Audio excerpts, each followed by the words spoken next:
Local news for Friday the 19th of October. Prospective home buyers are facing record property prices in Wellington after the average asking price had climbed 12.3% on last year. Masterton had the biggest annual increase with a 20% jump in the average asking price to $408,850. Wairarapa MP Alistair Scott's members' bill against drunk driving has been voted down in Parliament. The bill would have allowed police officers to perform roadside drug testing on any driver whom they suspected of driving under the influence of drugs.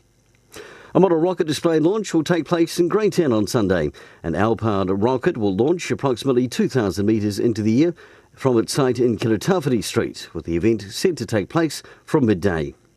And in sport, the Farriers Wairarapa Bush Lahore Cup semi-final kicks off tomorrow at 1 p.m. Playing North Otago, whom they lost to last week, will be a tough challenge. However, the Bush boys assure me they're well up for it. Kick-off is at the earlier time of 1 p.m.